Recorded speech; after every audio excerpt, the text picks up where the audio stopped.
In this tutorial, just before we look at installing WordPress themes and WordPress plugins to your blog, we're going to have a very quick overview of the WordPress 2.71 Admin Dashboard, just to show you the layout and where you need to look to find certain features or functions.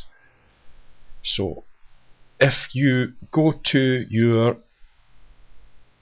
admin interface and enter your username and password, you'll have a screen like this which will show WordPress and it's your username, so I think Tommy, and the password, which you should hopefully have emailed to yourself if you haven't written it down or if you've forgotten exactly what it was that you'd chosen. If you do lose your password, then you have this function here which will retrieve it for you. You also have the Remember Me. I would suggest you leave that unchecked if you're using a shared computer or if more than one person's using the computer, and login.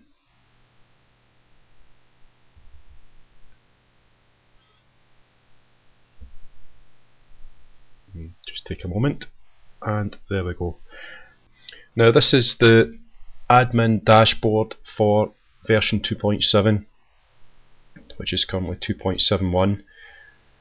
If you've ever blogged in the past, whether it be hosted or self-hosted, then this dashboard will look completely different to anything you may have remembered previously.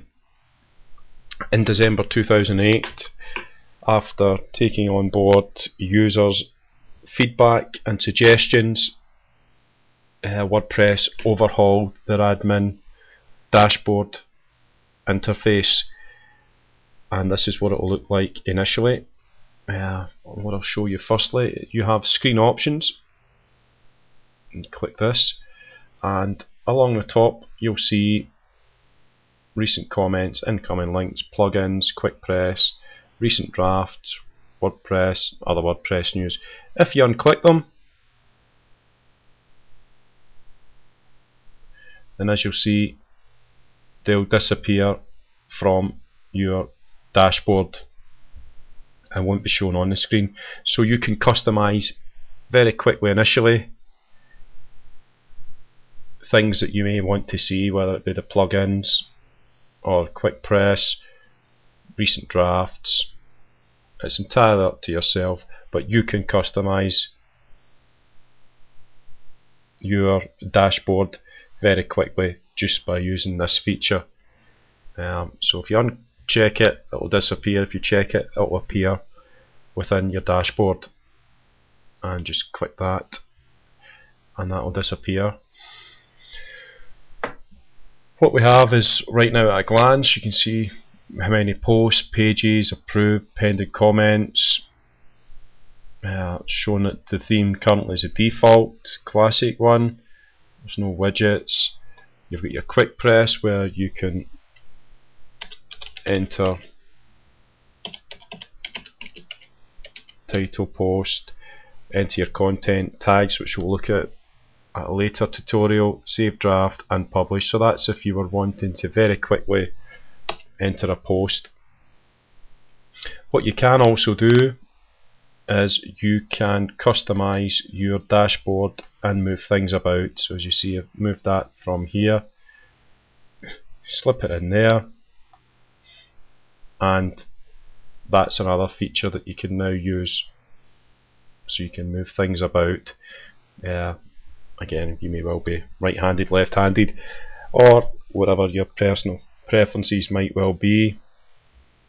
Then you can move things about as well to suit yourself and design your dashboard to a degree as to how you want it to look. One of the other big differences with the 2.7 version of WordPress is the functionality, which has been improved to enable you to access features and complete tasks. On the left hand side Initially the first one would be posts. Now you have the wee arrow here. If you didn't want to see the subcategories, click it, that will disappear. Re-click it, that will show you can edit a post, add a new post, your tags and categories. You have media, where you can upload pictures to your library which can be entered into WordPress blogs, create links, link categories. You've got your pages, the comments, and I'll just pull this down slowly, and the taskbar here, which we will be looking at in the next tutorial for appearance, where you can manage your WordPress themes, headers, colours, plugins, which we will look at just shortly in a tutorial, as there's been major improvements made with installing plugins, which I'll run through very shortly in the next upcoming tutorials. Users, if you want to add somebody else to the back end, an author or an admin, and your profile. Tools, where you can import and export, which may well be, for example, if you were on a hosted blog and you've now, as you are in the process of going self-hosted, then you can import your blog to this dashboard, meaning that you wouldn't lose anything.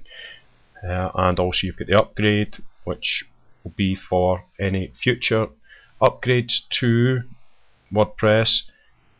It can also be upgraded via there, and settings, which is just your general writing, reading, discussion. Just pull this down, sorry. Media, privacy, and the permalinks, which we will also look at in upcoming tutorials as we try and optimize your blog for the search engines. So that's just a very quick overview of the new dashboard. Again, it will take time as you learn where everything is to access it, but it is a lot more user friendly than the previous versions. So if you have any questions, then you can obviously file them over to myself via email or via the members area. Failing which, we will move on, and in the next tutorial we will look at changing the appearance of your blog and installing a WordPress theme. And with that, we'll see you in the next tutorial.